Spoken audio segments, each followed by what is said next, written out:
The Ravens will have to replace another key player from last year's defense after Jadeveon Clowney signed a 2-year contract with the Carolina Panthers over the weekend. Clowney had a career season with the Ravens. He put up 9.5 sacks in his 1 year in the purple and black. So what do the Ravens do now to address the pass rush position? First of all, there are still options out there on the market. The most notable is probably Kyle Van Noy, who had a big season last year with the Ravens after signing late in the process and finished with 9 sacks on the year. Now, the two sides have expressed interest in running it back for another season with Van Noy in Baltimore. It was always unlikely for the Ravens to be able to sign both Van Noy and Clowney given the salary cap situation, but I think Clowney's departure makes it a little bit more likely that Van Noy returns to the Ravens. Of course, that will come down to price and opportunity, just like it did for Clowney, but a reunion with Van Noy could make a lot of sense for both sides. Now, of course, the Ravens could also still sign another veteran on the market, or they could use the draft to address that spot.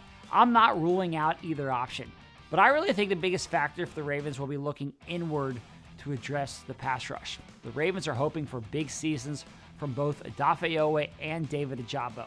Oweh took a step last year, and the Ravens believe the former first-round pick has another level to his game. There's also a lot of confidence in Ojabo. John Harbaugh just said last week at the owners' meetings that the Ravens think that Ojabo could have a breakout season now that he's healthy and fully recovered from the knee injury last year and the Achilles injury the year before that.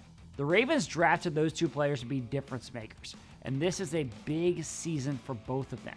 Now, of course, the Ravens already re-signed Justin Madubuike to provide that interior pass rush for this defense. That's just going to create opportunities for those guys out there on the edge like Oweh and Ojabo to get after the quarterback.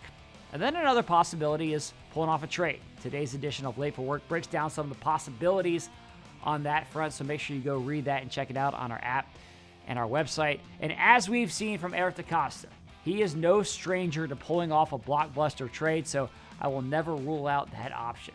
Now, even though Clowney is gone, the Ravens still have routes they can take, and I expect the pass rush to be strong again for this team in the fall. Now, Clifton Brown and I break down all this and talk through where things stand with the Ravens this offseason on the latest episode of the Lounge Podcast. That's available now wherever you get your podcasts. Thanks for watching. I'll see you again tomorrow.